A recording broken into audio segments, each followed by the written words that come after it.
Combine group B C ची add कधी येऊ शकते आणि आजपासून जर तुम्ही प्लॅनिंग नाही केला तर हजारो विद्यार्थी तुमच्या पुढे जात असतात. आपली नेमकी चूक काय आहे की आपण रॅन्डमली अभ्यास करत राहतो, नेमका सिलेबस आणि महत्त्वाचे टॉपिक आपल्याला माहीत नसतात. म्हणून आजचा जो व्हिडिओ या व्हिडिओच्या माध्यमातून तुमच्या माहितीसाठी सांगतो की ज्या व्यक्तीनं जवळजवळ या ठिकाणी आपण पाहतो भुजंग सरांसारखे लोक आहेत, 14 मेन्स दिलेल्या आहेत त्या, आणि त्याच्याबरोबर आज 3 पोस्टवर या ठिकाणी ते सिलेक्ट पण आहेत. त्याच्याबरोबर हा समस्त जो स्टाफ आहे आणि बरेचसे विद्यार्थी आहेत, अशा सर्वांच्या माध्यमातून महत्त्वाचे आयोगाच्या पेपरचा अभ्यास करून काय चॅप्टर टॉपिक आपण प्रत्येक विषयाचे काढलेले आहेत. आणि हे जर नीटनेटके आजपासून तुम्ही केले तर 60-65 प्लस जे पूर्वचा स्कोर आहे तो तुमचा आरामात पोचू शकतो. त्याच्यामुळं जे सिरियस विद्यार्थी आहेत ते अजिबात व्हिडिओ स्किप करू नका, शेवटपर्यंत नीटनेटका बघा. प्रचंड गोष्टी तुम्हाला ह्या व्हिडिओमधून कळणार आहेत. का तर यामध्ये प्लॅनिंग फार महत्त्वाचं आहे. का तर दर वर्षी 2 मार्कांनी राहिलं, 4 मार्कांनी राहिलं, 5 मार्कांनी राहिलं, हे रडारडी आरडारडी आपली होत असती. आजच्या व्हिडिओ नंतर ती कधीच होणार नाही याची शाश्वती या ठिकाणी समस्त टीमच्या माध्यमातून मी तुम्हाला देतो. तर पहिल्यांदा मुद्दा लक्षात घ्या की आपली जी परीक्षा आहे ती परीक्षाचं स्वरूप असं आहे, 100 प्रश्न, 100 मार्क, 1 तास वेळ आणि आपला 165 प्लस स्कोर. हे आपलं गरजेची गोष्ट आहे. हे नसेल तर मुख्यला तुम्ही जात नाही. हे आतापर्यंतचा आपला अनुभव आहे. हे टार्गेट तुम्हाला ठेवून चालावं लागणार आहे. हा पहिला मॅटर क्लिअर करा. आता यामधले महत्त्वाचे विषय कोणते आहेत तर हे महत्त्वाचे विषय आहेत, इतिहास आहे, भूगोल आहे, अर्थशास्त्र आहे, चालू घडामोडी, राज्यघटना, सामान्य विज्ञान, अंकगणित, बुद्धिमत्ता, 8 विषय आहेत. कंबाईन ग्रुप बी साधारणतः 14 जून, ग्रुप सी साधारणतः 12 जुलै आयोगाच्या वेळापत्रकानुसार आहे. RTO MUI ची फार मोठी ॲड आहे यावर्षी असे बोललं जातं, म्हणजे ग्रुप सी मध्ये ते आहेत. PSIचे खूप चांगलं मागणी पत्र गेले, STIचे खूप चांगलं मागणी पत्र गेले, म्हणजे जागेची संख्या भरपूर. हा मुद्दा क्लिअर. आता लक्षात घ्या हे जे विषय आहेत इतिहास, भूगोल, अर्थशास्त्र यामध्ये महत्त्वाचे टॉपिक इथं दिलेलेच आहेत, परंतु त्याच्याबरोबर परीक्षेमध्ये मायक्रो चॅप्टर कोणकोणते आहेत ते आपल्याला बघणं गरजेचं आहे. त्याच्या अगोदर लक्षात घ्या की हे विषय किती मार्काला आहेत. तर या ठिकाणी इतिहासामध्ये 10 प्रश्न आहेत, भूगोलमध्ये 10 प्रश्न आहेत, अर्थशास्त्रामध्ये 15 प्रश्न, चालू घडामोडी 15 प्रश्न, राज्यघटना 15 प्रश्न, विज्ञान 15 प्रश्न आणि गणित बुद्धिमत्ता 20 प्रश्न. असं हे समस्त मुद्दे आहेत. हे मुद्दे क्लिअर करा. आता याच्याबरोबर अजून एक क्लिअर करतो की यामध्ये आता जे काय तुम्हाला मी महत्त्वाचे चॅप्टर सांगणार आहेत की जसं की आपण सुरुवात या ठिकाणी नेहमीप्रमाणे इतिहासापासून करत असतो. इतिहासातले महत्त्वाचे चॅप्टर ते पाठ करायचे. आता या सगळ्याला धरून ह्या सगळ्या मार्गदर्शकाच्या माध्यमातून आपण आपली कंबाईनची पूर्व परीक्षेची बॅच हे 20 मार्च ह्या तारखेपासून सुरू करतोय. ही बॅच जॉईन करण्यासाठी डिस्क्रिप्शनमध्ये ॲपची लिंक आहे, तिथंच ॲप डाउनलोड करा. त्याच्याबरोबर हे महत्त्वाचे चॅप्टर तुम्हाला प्राप्त करण्यासाठी टेलिग्रामची लिंक सुद्धा या ठिकाणी डिस्क्रिप्शनमध्ये टाकलेली आहे, ती तिथं जाऊन जॉईन करा. म्हणजे दोन्ही गोष्टी आहेत. 20 मार्चला बॅच चालू होती, डेमो लेक्चर सुरू होत आहेत. नक्कीच हे जे मी चॅप्टर सांगतोय त्यानुसारच ही बॅच घेतली जाणार आहेत. व्यवस्थितरित्या बघा, same as it is MUI ची बॅच त्याच तारखेपासून चालू होती, 20 तारखेपासून. आता बघा आपला विषय पहिला आहे इतिहास.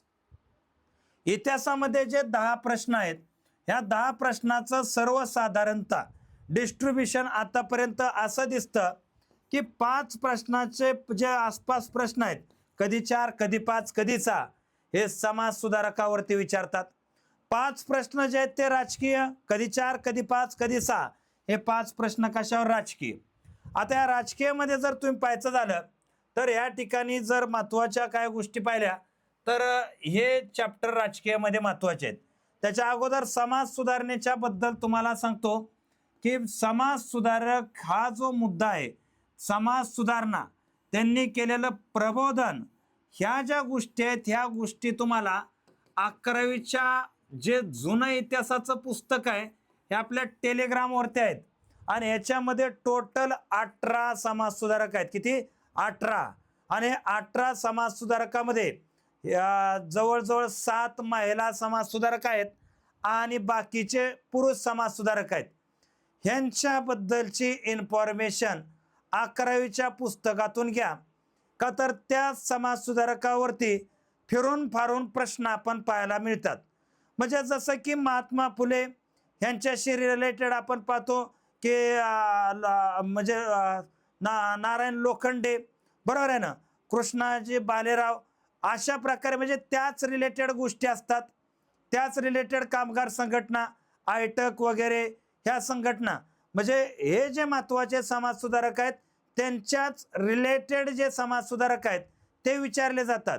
आणि आतापर्यंतच्या अनुभवानुसार हे सगळे 11वीच्या इतिहासाच्या पुस्तकातून आलेले समाज सुधारक आहेत.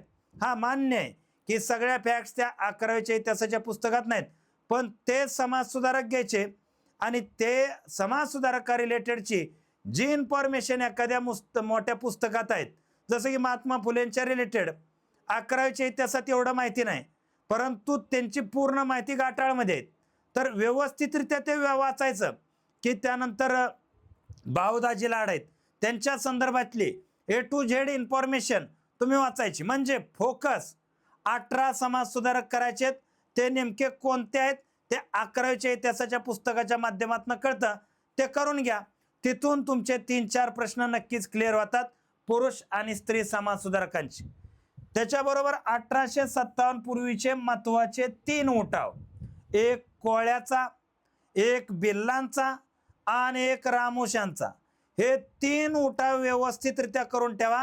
ह्या 3 उठावामध्ये 1 ते 2 प्रश्न हमखास विचारले गेलेले आहेत आणि जात असतात. त्याच्याबरोबर 1857चा उठाव, हा उठाव भारतामध्ये कुणी केला आणि सोबत महाराष्ट्रामध्ये कुणी केला, याचा अतिशय जबरदस्त लेक्चर मी यूट्यूबला टाकलेला आहे, फ्रीमध्ये आहे, बघून घ्या. त्याच्या बाहेर 1857च्या उठावाचा प्रश्न जात नाही, का तर त्यात आपण काय शिकवायचं सोडलेलंच नाही, सगळंच त्यामध्ये आपण काय केलेलं आहे, शिकवून टाकलेलं आहे. आता ह्यामध्ये जर आपण पाहायचं झालं तर पुढचं आहे आदिवासी शेतकरी चळवळी ज्या आहेत त्या तुम्हाला 11वीच्या इतिहासातूनच करायच्यात. महाराष्ट्रातील वृत्तपत्र ते 11वीच्या इतिहासाच्या पुस्तकातून करायचे आहेत. आणि बाकीचे जे काय मुद्दे आहेत तुम्हाला सांगतो, गव्हर्नर जनरल, व्हायसराय वगैरे वगैरे, हा जनरल आपण इतिहास पाहतो. रेग्युलेटिंग ऍक्ट 1713चा काय, 1793चा काय, 1813चा काय, 1833चा काय, हे जे आहेत हे छोटे मोठे ज्या गोष्टी आहेत त्या ह्याला एकदा ओव्हरव्ह्यू तुम्ही चांगल्या प्रकारे मारा, का तर त्यातून 3-4 प्रश्न पूर्ण राजकीय मधून येत असतात. काँग्रेसच्या स्थापनेचा व्यवस्थित चांगला फोकस देणं तुम्हाला गरजेचं आहे. काँग्रेसची स्थापना, त्यांचं झालेली अधिवेशन, महत्वाचे अधिवेशन आहेत. पहिली 4 तुम्हाला पाठच पाहिजेत. पहिलं मुंबईचं झालं, दुसरं कलकत्त्याचं झालं, तिसरं या ठिकाणी मद्रासचं झालं, चौथा अलाहाबादचं झालं. त्यानंतर आपण पाहतो 1900चं झालं, ती आपण पाहतो मराठीचा मामांचा अध्यक्ष, 1905चं झालं, 1906चं झालं, 1907चं काँग्रेस फूट झाली, बरोबर आहे. 5 मध्ये वंगभंग चळवळीला प्रोत्साहन मिळालं, 1916चं लखनौ झालं, 1917ला पहिलं स्त्री अध्यक्ष आणि बेजेट बनल्या, 1920ला या ठिकाणी सहकार चळवळीची सुरुवात झाली, 1922च्या अधिवेशनामध्ये चळवळ मागे घेण्यात आली, 1928चं अधिवेशन आपण पाहतो की या ठिकाणी नेहरू रिपोर्टच्या संदर्भातलं झालेलं होतं, 1930चं रावी नदीच्या काठी झालेलं होतं, 1936चं फैजपूर अधिवेशन, 1938, 19 हे 39, हे महत्वाचे अधिवेशन किती असतील, 20-22. हे अधिवेशन पाठ करा बस, याच्या पलीकडे वेगळं करायची गरज नाही. इतिहासामध्ये एवढंच करा, एवढं महत्वाचं, आणि बाकीचं इतर गोष्टी आहेत त्या. आता त्याच्याबरोबर जर आपण पाहायचं झालं, पुढचा विषय तो राज्यघटना. आता राज्यघटनेचे हे जे महत्वाचे आहेत हे 19 चॅप्टर आहेत बघा.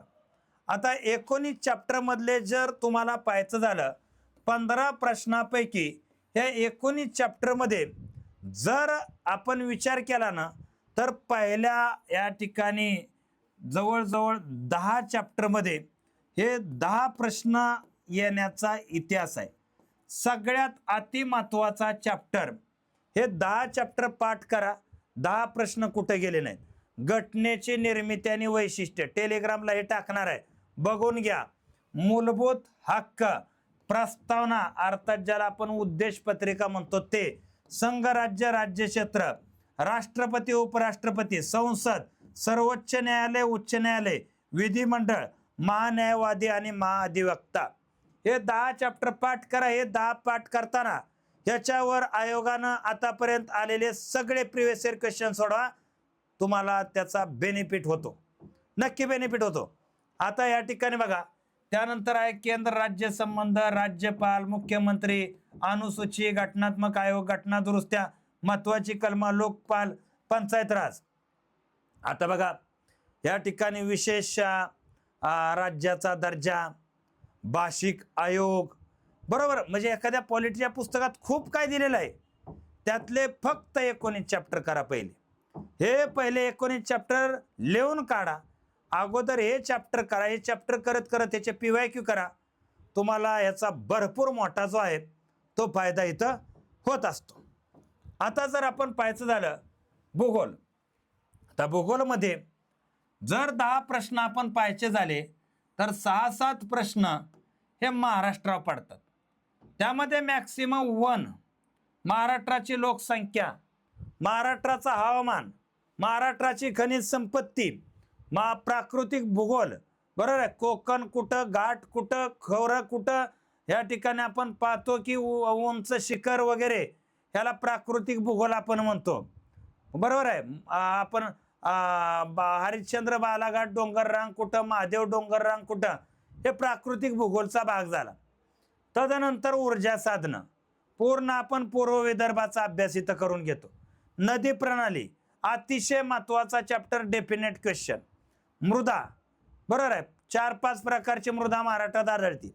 आर्थिक भूगोल, बरोबर आहे, यामध्ये उद्योगधंदे, कृषी, ह्या गोष्टी तुम्हाला माहीत असाव्यात. एवढे महाराष्ट्राचे 11 चॅप्टर कुठल्याही बेसिक पुस्तकात जरी केले तरी तुमचे क्लिअर होतात. हा इतिहास आहे. आणि तदनंतर भारतावरती एवढेच चॅप्टर करा. भारताची नदी, भारताची खनिज, प्राकृतिक भारत, भारताची मृदा आणि वाहतूक, पर्यटन. बाकी तुम्हाला सांगतो थोडं प्राकृतिक बरोबर भारताचा राजकीय भूगोल पण डोक्यात ठेवा ह्या एक्झाम मध्ये. का तर हे युद्ध सुरू आहे, त्याच्यामुळं भारताला बांगलादेशची सीमा किती, पाकिस्तानची किती, चीनची किती, ह्यावरती क्वेश्चन ते टाकू शकतात.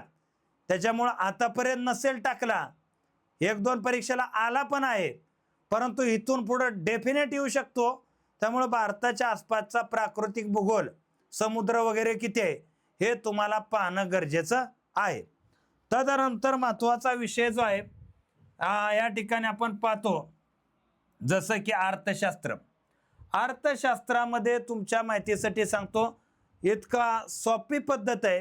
14 चॅप्टर 15 मार्क, 1 चॅप्टर 1 मार्क हा रेशो आहे.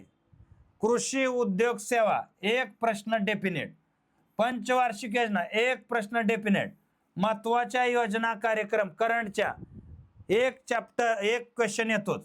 सार्वजनिक वित्त हमखास प्रश्न, दारिद्र्य बेरोजगारी येतोच.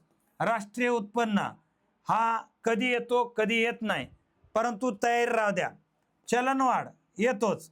लोकसंख्या डेफिनेट 1 ते 2 प्रश्न यावरती पडतातच. आंतरराष्ट्रीय संघटना कधी प्रश्न पडत नाही, कधी पडतो, म्हणजे थोडा हा चॅप्टर सोडून दिला तरी पण जमतो. आर्थिक सुधारणा, उदारीकरण, खाजगीकरण. आता हा जो चॅप्टर आहे यामध्ये 91 मध्ये MRTP, फेरा, फेमा हे कायद्याचे जे काय बदल झाले, हे बदल तुम्हाला माहीत असावेत. म्हणून उकाजा म्हणजे नेमकं काय की अगोदर 90च्या आधी अर्थव्यवस्थेत येणाऱ्या गुंतवणुकीसाठी, उद्योगासाठी काय रिस्ट्रिक्शन होते, ते हळूहळू कसे चेंज केले, मग नेमके कायदे कोणते बदलले बँकिंगमध्ये, उद्योगात, कृषीमध्ये, WTO मध्ये, हे तुम्हाला बेसिक माहिती असावेत. भारताचा परकीय व्यापार ह्याच्यावर यावर्षी विचारू शकतात का, तर त्याच्यावर फार मोठा इम्पॅक्ट ह्या युद्धानं झालेला आहे. तदनंतर बँकिंग वरती डेफिनेट क्वेश्चन आहे. अर्थसंकल्प चालू घडामोडीला धरून हा क्वेश्चन आहे, नक्कीच करा. बाकी जमीन सुधारण्याची सध्या तुम्हाला गरज नाही. एवढे चॅप्टर महत्वाचे आहेत. तुम्हाला मी इथं सांगितलेलं आहे कोणता आउट करा कोणता इन करा, तो व्यवस्थितरित्या इथं लक्षात ठेवा. तदनंतर आहे बघा, याला आपण सायन्स म्हणतो. आता सायन्स मध्ये तुमच्या माहितीसाठी सांगतो, 15 प्रश्नापैकी 10 प्रश्न हे बायोलॉजीवर विचारण्याची शक्यता असते आणि 5 ते 6 प्रश्न हे फिजिक्स केमिस्ट्रीवर विचारण्याची शक्यता असते. आता याच्यावर चॅप्टर लय महत्वाची गोष्ट नाही, तुम्हाला सांगतो. जरी हे चॅप्टर महत्वाचे आहेत, हे चॅप्टर कराच, बरोबर आहे ना, हे चॅप्टर कराच, फिजिक्स केमिस्ट्री बायोलॉजी. पण ह्यामध्ये नेमकं काय काय करायचं. आता पेशीवर अख्खी PhD होती, पोषण काय बारका विषय नाही, त्याच्या अख्खी डिग्री आहे. मग आता यात काय करणार, काय सोडणार. म्हणून या विषयाचं एक मुद्दा लक्षात घ्या, 15 पैकी 8-9 प्रश्न याचे बरोबर आले पाहिजे, जे टार्गेट असावं. आणि टार्गेट फक्त एकाच गोष्टीने अचीव होतं, फिजिक्स असो केमिस्ट्री असो नाहीतर बायोलॉजी असो. साधी सरळ गोष्ट करायची, स्टेट बोर्डचं 8वीचं 9वीचं आणि 10वीचं एवढी पुस्तकं वाचा. 8वी 9वी 10वी एवढ्यातनं जेवढे प्रश्न येतात, शिंदेवनं गेलं भरपूर क्वेश्चन येतात. तुम्ही ह्याला लय जर बारकायात घुसला ना, तर प्रश्न बरोबर याची शक्यता फार कमीच आहे. परंतु डोक्याचा भुगा मात्र प्रचंड मोठा होण्याची शक्यता आहे. आता या ठिकाणी पुढचा जो आपण पाहतो, चालू घडामोडी. हे चालू घडामोडीची अनुक्रमणिका आहे, जसं की राजकीय, जागतिक, क्रीडा, सामाजिक, विज्ञान तंत्रज्ञान, अंतरिक्ष, आर्थिक, पर्यावरण, महाराष्ट्र पुरस्कार, व्यक्तिविशेष योजना. साधारणतः एक डोक्यात घ्या, 15 प्रश्नापैकी एक 10 ते 11 प्रश्न दरवर्षी एक डोक्यात ठेवायचं. असं घडतं की एक साधारणतः एक वर्षभरातील विचारतात. म्हणजे तुमची परीक्षा जूनमध्ये आहे, तर जून 2025 पासूनचं मंथली पुस्तक तुम्ही कुठल्याही चालू घडामोडीचं वाचा. कधीपर्यंत? जून 2026 पर्यंत. आता यातनं तुम्हाला सांगतो 100% कव्हर होईल का, तर याची शक्यता कमीच असते. परंतु चांगलं पुस्तक वाचलं तर त्याची बॅक हिस्ट्री वगैरे आल्यामुळं 10 ते 12 प्रश्न तुमचे नक्कीच इथं कव्हर होतात. जे बॅच मी तुम्हाला सांगतोय, बॅच अशाच प्रकारे आपली जाणार आहे, प्रत्येक विषयाच्या संदर्भातली. हा विषय इथं लक्षात घ्या. त्यामुळे आजपासून तुम्ही याला जोर लावा या चॅप्टरला. आणि सगळ्याचा आवडता विषय गणित आणि बुद्धिमत्ता आहे. 2013 पासून ते 2026 पर्यंत एक गोष्टीचं निरीक्षण केलं की अंकगणित म्हणलं ना, या 20 प्रश्न आता विचारायला लागले. अगोदर 15 प्रश्न होते याचे, पण एक 20 प्रश्न जर पकडलं ना, तर गणितात बघा, नफा तोटा, काळकाम, संख्याशास्त्र, वेग अंतर, गुणोत्तर प्रमाण आणि व्याज ह्यावरतीच प्रश्न विचारलेले आहेत. आणि बुद्धिमत्तेत अक्षर मालिका, वेन डायग्राम, बैठक व्यवस्था, आकलन, दिशाज्ञान, घन आणि फाइंडिंग